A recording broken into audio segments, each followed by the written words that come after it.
All right, we are live. Welcome to another episode of Live with Marcel and Kilani. And today we have a very special guest. Kilani, would you like to do the introductions? For sure. Welcome back to the show, everyone. As always, let us know in the comments where you're tuning in from and let us know if you're watching live or catching the replay.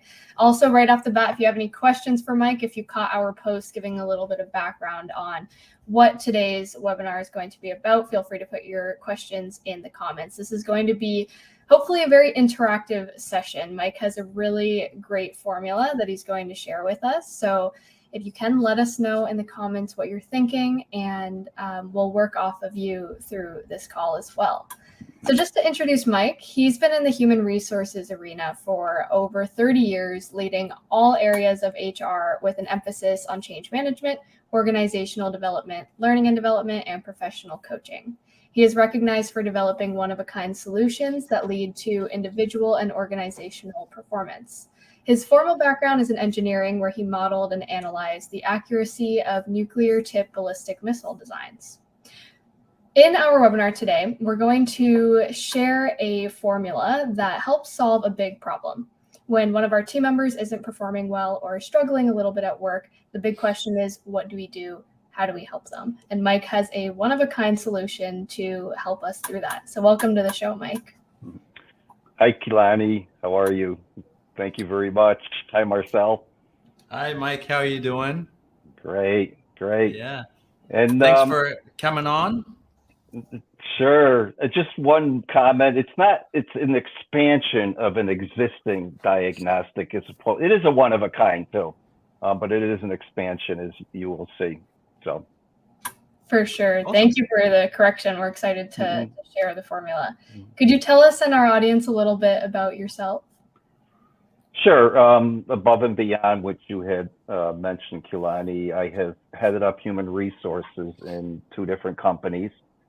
The role that I'm playing now is back in the learning and development field, which is what I really enjoy doing. And I think you covered the rest of it pretty well. So thank you. Yeah. And you know, just to everybody's the audience, Mike is also a fellow Newfield ontological coach, which is an area that Kilani and I love to dabble in. So that's kind of how we ended up kind of meeting as a mutual connection in this space, and so it's always fun to speak with a peer, and somebody who applies ontology as well in their work. So wonderful to have you today. Great. And we'll jump right into the formula, because I know that's what all of our audience is waiting to hear. So we'll put that up on the screen in a second. And Mike, could you walk us through what the formula is, what it looks like, what it's made up of? Sure. First of all, regarding the formula, this is something that I have used for probably a good 25 years on and off now. And as a head of HR and as a business partner, very often I'd have people coming up to me and saying, this person doesn't get it. I don't know what to do. I'm frustrated. Fix it, or whatever. And as a leader in several organizations running departments, same things. We run into situations, all of us, anyone who's got direct reports, you will run into situations sometimes on a regular basis where the performance that you're getting from one of your teammates is just not what you're up to your expectations. And so what I found over time as a manager, even as an L&D person, when someone says I need training, I'm supposed to tell them what to do. It's a great way to have a conversation to figure out what the contributions are to, let's call it a gap in performance. And so this performance equation is fairly simple. It says the performance that you're actually getting relative to what your expectations are is some kind of a function. We don't know whether they're multiplying, adding, dividing. It doesn't matter. There are 3 different contributions to that. One of them is competence, another one is motivation, and the third one is the environment. And so just to talk a little bit about each one of these 3 in this formula. And by the way, many of you have probably seen performance is a function of competence and motivation. So this kind of expands out to the environment area, and then also in the performance area. So typically if somebody's not performing to your expectations, we look at that P there, which stands for the actual performance relative to the expectations. And the very first thing when I'm not getting the results that I want to get, or I'm coaching somebody else because they're not getting the results they expect, say from a direct report, is to find out how clear is it to the person what the performance expectations are, and are they in alignment with what the manager expects them to be. And I'd say probably 17 times out of 20, this is one of the contributions. As managers, and you are all managers too, or if you're not a manager, this is going to be no surprise to you, but we probably don't do a good enough job teaching managers how to play their role. And one of the big shortfalls typically is managers not being clear about expectations that they have with another person. They get kind of lazy and sloppy and expect them to read their mind. So almost always this performance delta here, there's a contribution because there is an alignment. The person thinks they're doing great and the manager thinks their performance is substandard. So that's got to be straightened out first and foremost. And then when we look at the situation for the person as well, one of the questions that we want to ask is, can they even do it? So this is your competence question. Does the person have the knowledge and even the practice and the skills, the experience to get, whatever needs to be fixed here or taken care of? And one of the signs here is if you think about the person's been able to do this well in the past. Let's say that was the situation, and all of a sudden they're not doing it so well. That may not be a competence issue. It could be something else that's going on with the person, unless something changed about how to do the job. So that second area is motivation. And this answers the question, does the person want to do it? Or do they think it's even valuable to do it? So this is really more about, is the person lacking initiative? They're not enthusiastic about this. To what extent do they want a challenge? And what about their mindset? What are the stories in their head that they have about what it is they're supposed to be doing? They're pretty unhelpful and negative stories.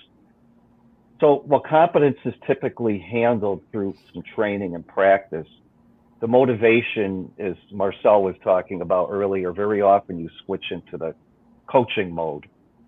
And so here you're really trying to figure out what's going on for the person. Is there something that's changed recently? A lot of times the person just doesn't see the value in it whatsoever. And if they're not seeing the value, they're not particularly motivated to do it. They feel like it's a waste of time. And this last area, the E for the environment, I have on here, does management encourage them to do it? And another way that I cynically like to put it at times is, will they let you do what they want you to do? Right. Very often your manager or others expect you to do certain things. And then when you look at the manager's behavior, it really undermines that. A person may be sending emails with questions and the manager's not responding, or it could be the reverse of micromanaging that really takes the wind out of people's sails. Sometimes that's what's going on. So you really need to also look at what's happening in the environment. I think a good example of this is when COVID hit and office closures started occurring all over the world and people suddenly had to work from home. That's a big shift in the environment, and that's why we saw it in the beginning, at least, it hitting some of the performance. So that's kind of a high level overview of that. And Kilani, what comments, thoughts do you have on this, or anyone else? If you can just put in the chat, see what kind of questions are coming up with this. Then we'll take on some examples. Yeah, for sure. What needs clarification here? Yeah, and if I also kind of may kind of add to that as well is, one thing I really like about this formula, right, is because Kilani and I, we have a lot of conversations, and I'm sure you do too, Mike. With regards to managers, and managers are always like, how do I motivate my people? and it's a really interesting. I'm just going to get rid of this image for a second. Here we go. So, that's always a big question, right? How do I motivate my people? And I think what this image really shows really nicely is that very often people don't need motivating, right? It's more about what's making them demotivated, right? So what in the system is preventing them from feeling motivated? And it's either a misalignment with regards to kind of understanding what the expectations are and what kind of work they want to do, but for a large part it's the environment too, right? It's not necessarily because everybody at work generally, right, they're competent people. You're not going to hire incompetent people, and so generally speaking, it's not necessarily a matter of competence that's preventing a person from feeling motivated, but in all likelihood, it's either going to be a misalignment of the performance expectations, or it's going to be something in the environment, and this is what I see a lot in organizations is leadership might say one thing, right, with regards to the values that they have, and we put our people first, and we don't want you overworking, and we value work-life balance, and we do all of these kind of things. And then you have the manager who's like sending emails at 1:00 in the morning, kind of expecting a reply by 7 a.m. And so there's this mixed match of messaging, which then creates an environment of that is way less stable, right, with regards, it's way less coherent with what the organizational values might be, and all of these kind of things, because it's the behaviors of the collective, not necessarily just the manager, but just and that's the environment, right, is the behaviors of the collective that creates that that sense of safety, and that sense of kind of well-being, and belonging, and and all of those kind of things.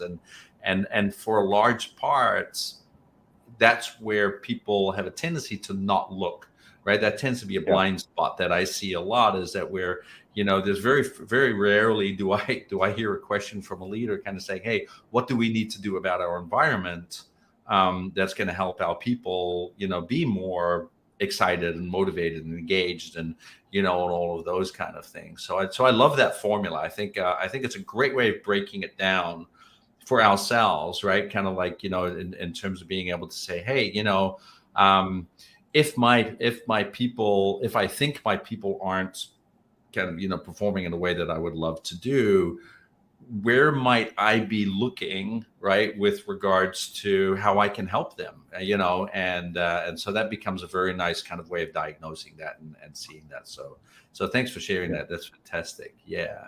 There's another aspect to that, Marcel. I think that it's a really good point on that. Both you and Kilani are graduates of Newfield coaching, and maybe I'll even leave it to you to talk about this. If, let's say, and this happens a lot, probably you hear this in coaching, and I hear it a lot when I do this, where I'm talking with the manager, and the manager will say, I don't think this person can make it, or whatever. I had them.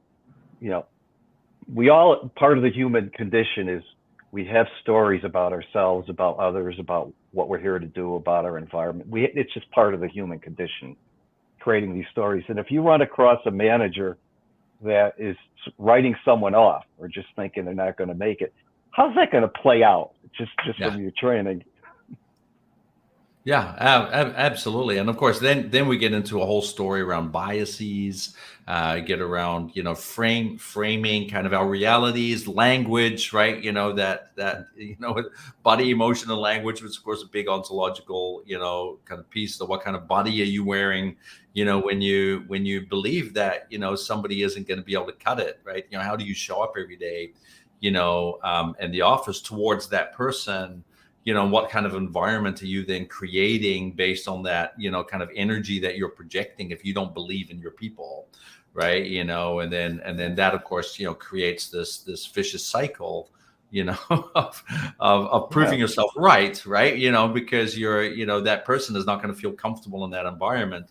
So they're not going to perform in the way that they're supposed to. And then you prove yourself right by saying, see, I told you this person was incompetent. Exactly. I'm right. it happens in autopilot mode. You know, it's one of these things where, your managers, should be asking, what's it like to work for me? Yeah. Sometimes it's kind of scary. Like? Yeah, exactly. Would I like to work for me? Yeah, that's right. Would I go to work every single day, feeling really excited, and something I do with my leaders too is just to break the bias, is to always say, when we have a certain opinion about anything really, right, is do we spend our time trying to prove ourselves right, or do we spend our time trying to prove ourselves wrong? And if we spend all of our time trying to prove ourselves right, chances are we're operating within that bias, right? And that's what feeds into that environment. But if you have a leader who's willing to prove themselves wrong and say, or if they have an opinion about an employee and say, okay, let's prove me wrong. Let's find something in this person that I'm not able to see, right? Then that already creates a different environment. Yeah. So I mean, think about it. Go ahead, Kilani. You go ahead, and then I'll go. Oh, that's okay. I was just gonna say, speaking of stories, I think that the formula is a great way to take the bias and the story out of it. Oftentimes, we hear people say, "So and so isn't performing well," and that's all the story that's available to them, right? Because from their perspective, all they see is they're not hitting the mark, right? And I think what's so great about this formula is it gives us a deeper dive into 3 huge components. And I'm sure there are many subcomponents to each of those that play a role in why someone isn't performing. So it gives you a cheat sheet almost into going around the story. Yeah. And I can even see that expanding into self-diagnosis. Right, like with regards to I'm an employee, for example, because every manager also reports to somebody else, right? And I'm not performing, right? Because how often don't we hear that, where people actually feel incompetent, in their work, and they can use that to diagnose themselves as well and say, okay, am I actually hitting the mark? Am I hitting my KPIs? Am I doing, kind of the job I'm supposed to be doing from a performance expectation standpoint? Yes, I am. Great. How about my competence level? Like, it's like, where am I on this competency level? Where can I improve, and what could I potentially do, in that competency level? Motivation. Where am I in motivation? And what am I doing to contribute to the environment? Right. So there can be a great self-diagnosing potential here as well, where people can potentially lift themselves out of that funk of simply thinking to themselves, I'm not enough, or I'm not performing well enough. Yeah, and just adding one other minor thing on that, if you say, I've got all my KPIs, maybe it's time to check with your manager and make sure, are these still the most important ones, given how the environment continually changes? Because it may have changed, and it may not have been communicated to you. One of the things I think about is that all of us, whether you have direct reports or not, but even more importantly, if you do have direct reports, our job is to bring out the best in those around us, period. And so one of the things that I've done, and I've been doing this for years, and to me, it's just fantastic to do it, is when I enter a new team or am heading up a new team, I do a real simple team exercise where I have everybody prior to the gathering put together a top 5 to 10 list of what are those things that put the wind in my sails, and then a top 10 list of, top 5 to 10 list of what takes the wind out of my sails. And then I add another question on there, which is, what else is important to know about me? And then the last one is, what is the support that's the most important for me to receive from my manager? All right. And I gather them all in a group, including whoever my manager is. And we take one person at a time, and we just walk through them and we discuss them. I save them, and I have them like right on my desk. And so what I just focus on is, making sure that I have behaviors every day that puts wind in their sails, And I avoid those things that take the wind out of their sails. Or sometimes, you have to have difficult conversations, but knowing what their sort of sensitive points are can help navigate through that. Yeah, exactly. And that's something that, that I talk a lot with my leaders about and it's one of the, kind of major leadership paradoxes, right? Is the ability of a leader to be both supportive and challenging at the same time. Oh yeah. Right. Yeah. And that's such a difficult balance for a lot of people. Like a lot of people, they think that being challenging is about challenging people on their performance without maybe necessarily having a clear communication of what the expectations really are, and kind of what degree of expectations and all of those kind of things. And so a way that I like to frame this is with regards to support and balance is that you support people with the benefit of the business, but you challenge people with the benefit of them, right? So in a way, it's you don't challenge people based on their performance outcomes. You challenge people based on kind of like their potential, right? It's kind of being that cheerleader and challenging them in a way, just like what a coach would do, right? Kind of say, hey, can you, is there room for growth here? Is there something that you can do simply because you can do it, right? Or simply because it's going to make you feel more satisfied. It's going to blow wind in your sails, right? So we almost want to challenge people in a way that gets them excited about every single day of coming to work, and everybody likes to feel like they are the best version of themselves, right? And actually people enjoy being challenged to be the best version of themselves, as long as there's an environment that supports that, right? And so that's where that kind of support piece comes in, is if you then are able to create the resources, and you create the opportunity, and you're being able to kind of like set people up for success that way, then you create this beautiful balance of growth, right? Where they can operate. And very often, that's where managers, in my opinion, they flip that up the other way around. They think that they have to support the people, in a way that supports their people, and challenge people in the way that supports the business. And when we do that, that actually creates disengagement, because people don't feel like the conversations are really there to help them, right? It's really around the conversations going to just strictly help the business. And it takes the human element out of that equation. And that's, that becomes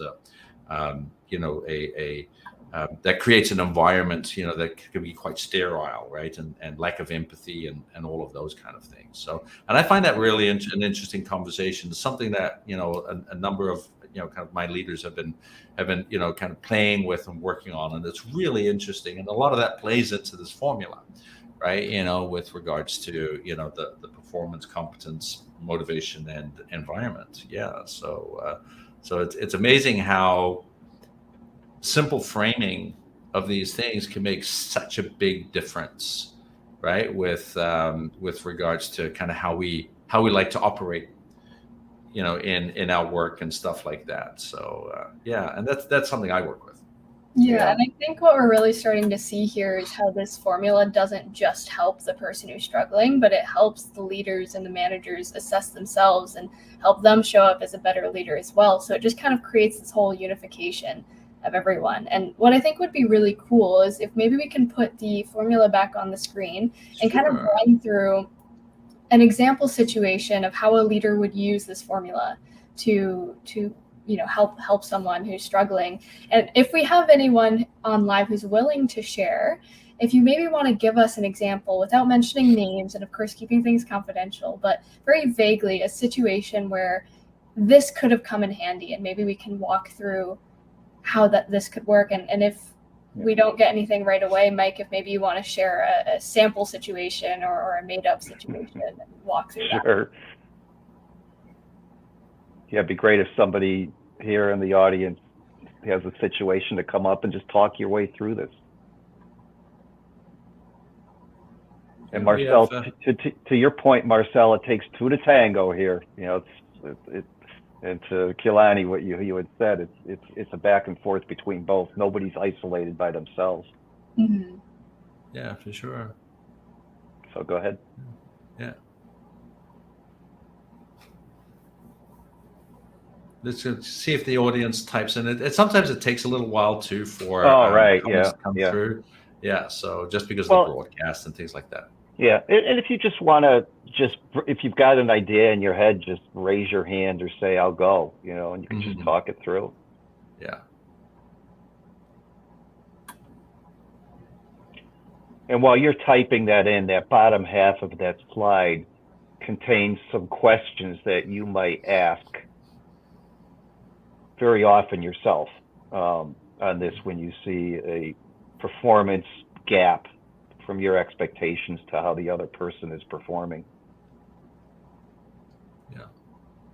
You know what is really interesting with this formula, and I actually just recently had a senior leader who was recently hired into a tech firm, and he has no tech background, and but he's an amazing people leader, and so he was actually brought into the company because the CEO felt that that there are too many kind of like tech oriented people, and so they want to kind of just shake the tree a little bit, broaden that out, and bring other conversations into kind of the environment, right? And what's really interesting is the reason why I got hired as his coach is he was struggling a lot with imposter syndrome because he felt that he was he didn't have the competence as a leader because he doesn't have that same technical background as a lot of his colleagues. And so when his colleagues would be going into that kind of technical jargon, he'd be lost. And that really, kind of played at his self-confidence, as where, if he were in his, previous industry, he would have been, of course, wonderfully competent, right? If you deal with a leader like that, for example, who is maybe struggling with a little bit of imposter syndrome, in that sense, because they don't feel competent, how would you approach that, Mike? Yeah, so let's just follow through on this. I guess the first question that I'd like to know is that person reports to the CEO. Is that correct? Yeah, that's right. He's a C-suite. Yeah. Yeah, so to me, one of the first conversations that needs to occur is an assessment from the CEO. Like, how's this person doing?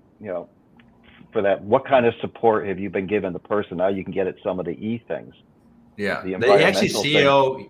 Yeah, CEO actually loves having him around, and so he actually gets a lot of positive reinforcement. And from he the asks CEO, because he's right? and something that the CEO likes is the fact that he actually doesn't know, because he's literally naturally curious, right? And so he asks great questions, and that's exactly why the CEO wants them, to a point where recently the CEO had to travel on personal business and actually asked him to take the helm, rather than kind of the technical counterparts that have been there for decades, right? And so there's definitely a lot of that positive reinforcement that's coming from but just he himself just has this is kind of stuck on that I'm incompetent because I don't know the Right. that technical space. Yeah. So I think, Marcel, what I would be curious, if I wanted to sort of zero in on one thing and see if it's rich territory for exploration.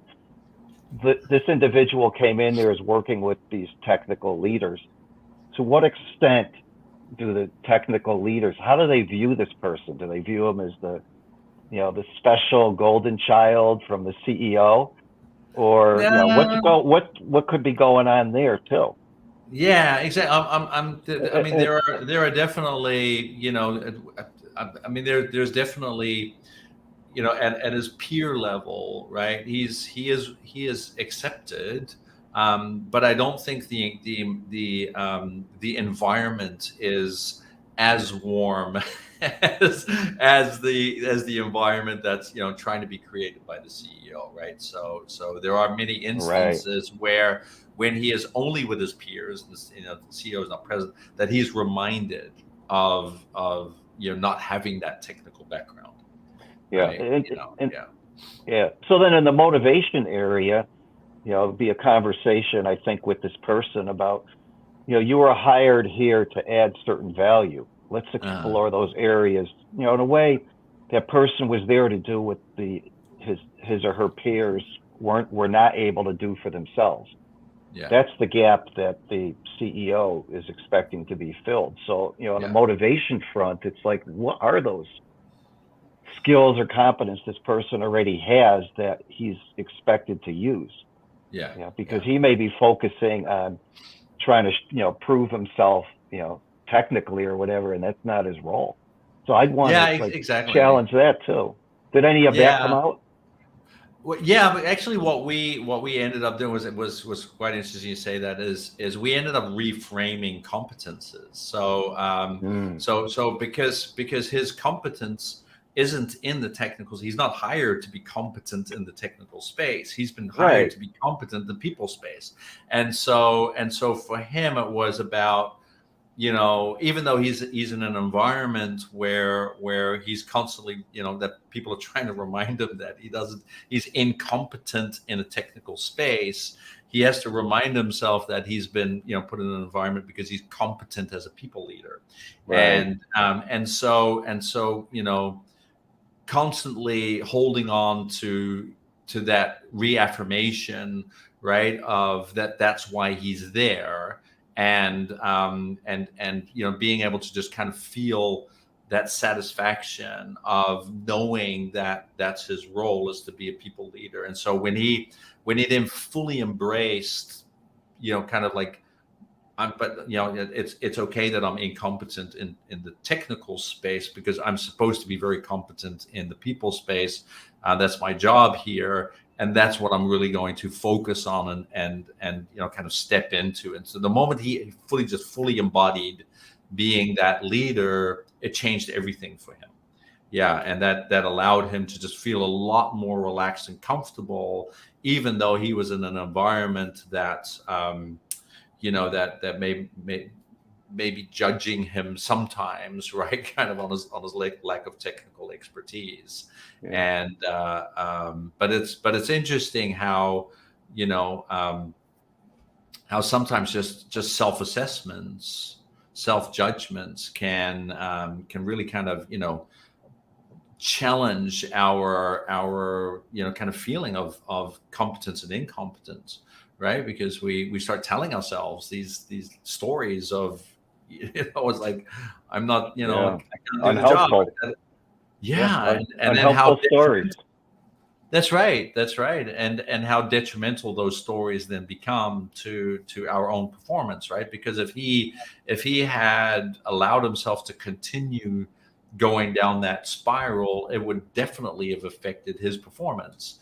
Where at some point in time, he would have had a conversation with the CEO, right? Where the CEO was going to say, "Hey, you're not meeting expectations," and and it is really, really interesting. And I love how that all comes together. I've never used this formula before, Mike, but I promise you, I am definitely going to use this in my coaching. It's a great framework to be able to break things down with regards to kind of like where number one, a person is at, but also number two is where is the relationship at, with regards to kind of the leaders and the rest of the people.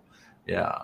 So the other thing, Marcel, on this is, what is this person's key performance indicators? Are they technical key indicators, or are they shaped to be people related, extent of buy-in, or, other types of KPIs that would get that, it would point that person in the right direction.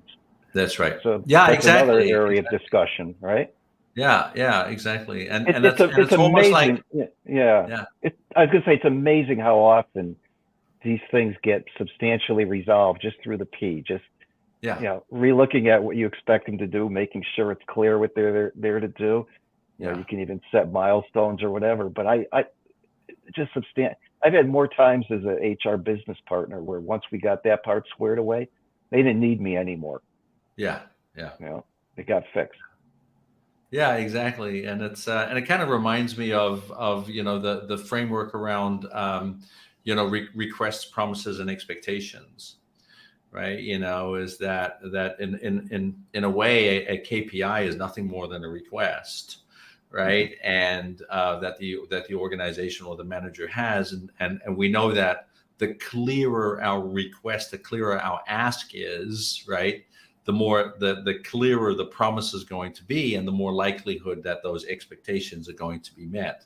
And the less clear the ask is, the request is, the less clear the promise is going to be, and hence therefore the lower the chance is going to be that expectations are going to be met, right? You know, and so it all boils down to that conversation, right? Of like how are we framing that request of those KPIs? How clear are they, and how clear is the promise, you know, that the receiver of that request, you know, is coming back with, in terms of saying, all right, this is what I can do, and this is how I'm going to meet expectations, and simply have that agreement and be able to move forward, right? You know, and so that fits beautifully into that performance conversation. Yeah. So yeah, and you know, another area too, when you're talking about KPIs, I'm not a fan of them unless you're maybe expanding their definition. But to me,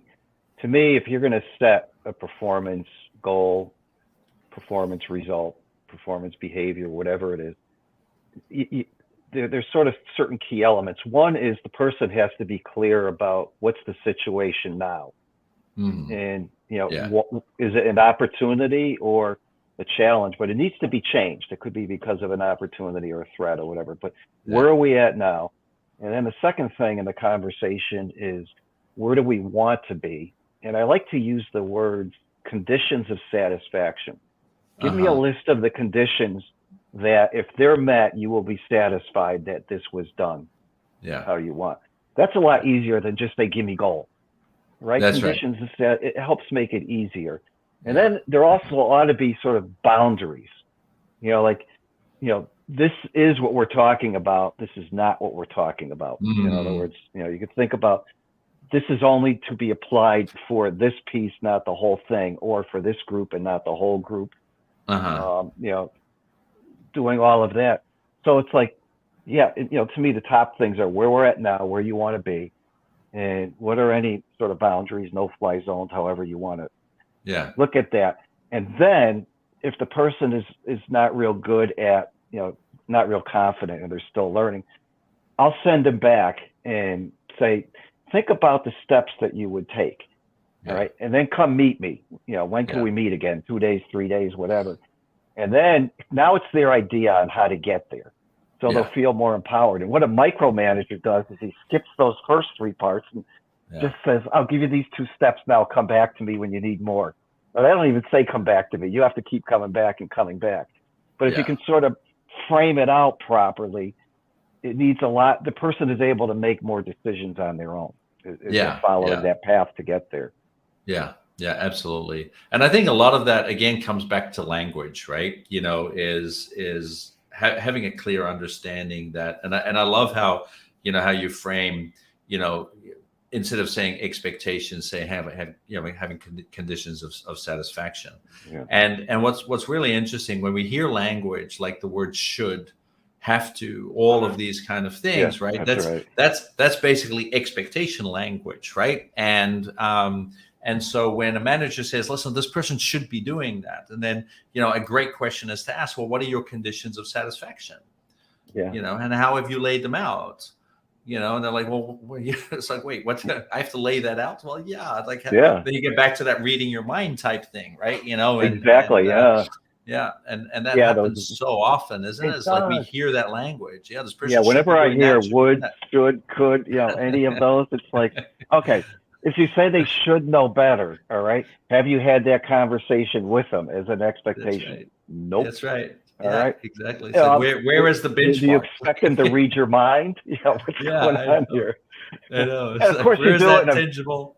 you do that in a very tactful way, right? I mean, you're just Yeah. asking questions, but Yeah. curious questions, because you can't. Yeah. I mean, you have to assume positive intent in all these types of conversations, Absolutely. and just sort of explode. This formula is great for helping you search around till you find rich territory for exploration, and usually it's in almost always in more than one area. There sometimes it's in Absolutely. all four of those areas. Yeah, it's a holistic process, isn't it? To because Yeah. I can, where would you put resilience in that formula? Yeah. So tell me a little more about that.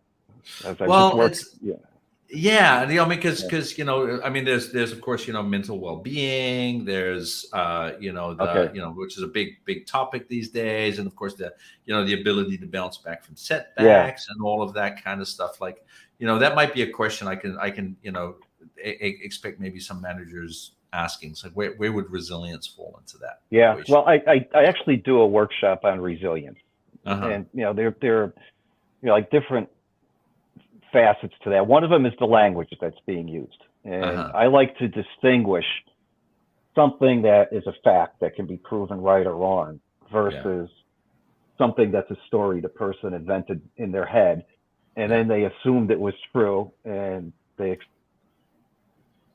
he should know better. Yeah. That's a story you invented in your head. You can't prove it right or wrong, really. Something like that. So that's one element of it. Another one's around moods and emotions.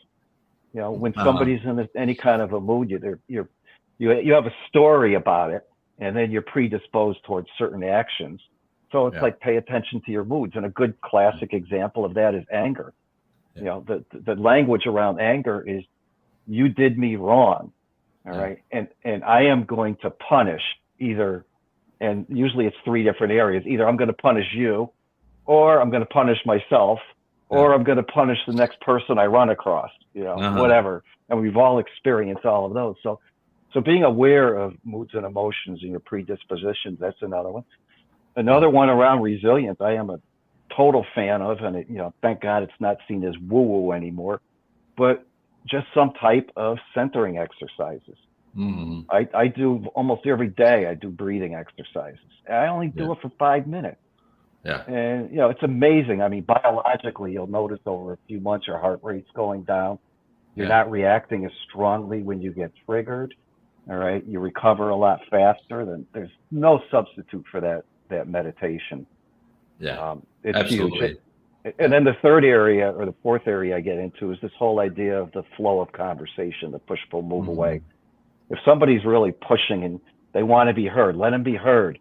Yeah. Keep pulling. When they're pushing, you pull. Eventually, you'll get to a point where you'll say, I think what I heard you say was blank, blank, and blank. Yeah. Is there anything else?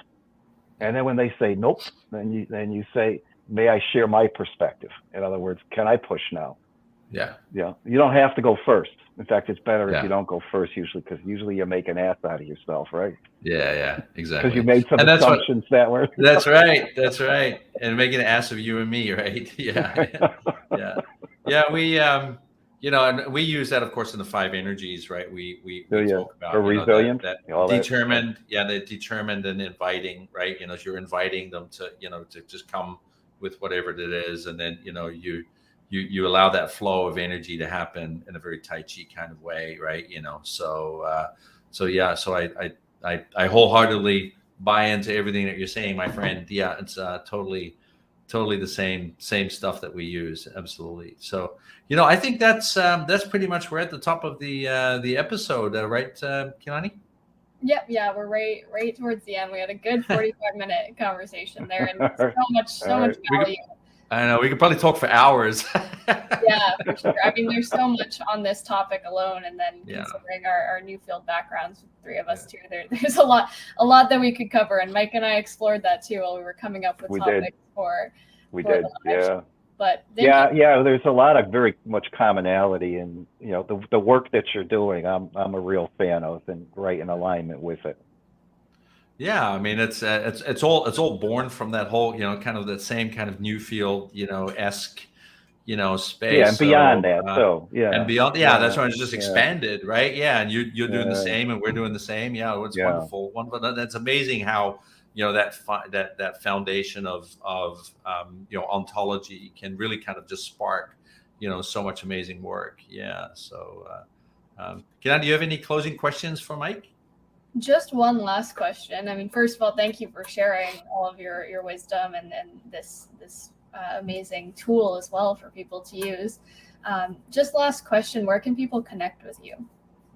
Sure. Probably the easiest way is on LinkedIn. Okay. And if you just type in Mike Grabarek, my name, I think in the entire world, there are like 5 of us.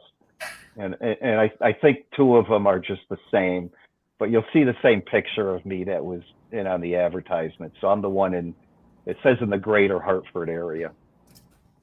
I'll also list it in the comments here so people can connect with you easier. Yeah. Yeah. Let's pop that in there so then people can. And also, if people want a copy of the image, is it okay for us to share it? Send a PowerPoint because it's got the speaker notes in there too. Okay.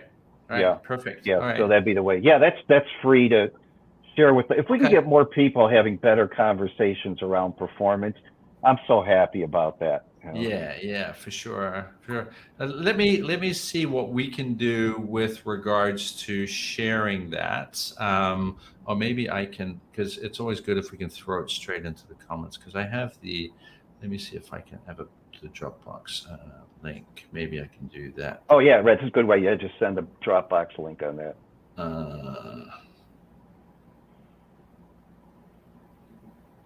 me just check. Or if the other option is just shoot me a message on LinkedIn too. I'll send you the materials too for anyone who's not able to get them. But are you able to do this after and send it to everybody, or you have to? Yeah, I'm actually going to, because it's sometimes it's good to actually throw it in the live broadcast. Yeah, because then so it ends up that. on. I'm actually just going to. Here's the link.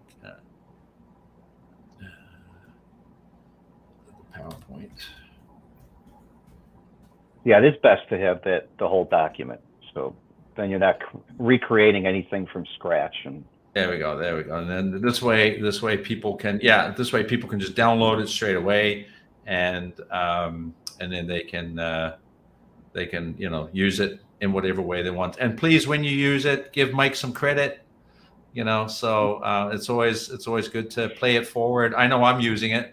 And I'll make sure that give you enough credit with doing that too. So so once again, Mike, thank you so much for joining us today and all your wisdom. And I hope to get you on the show again one time, in the future. You have so much to share, so tons and tons of topics that we can talk about. Would love to. Thank you very much for the opportunity. Yeah, you're welcome. Yeah.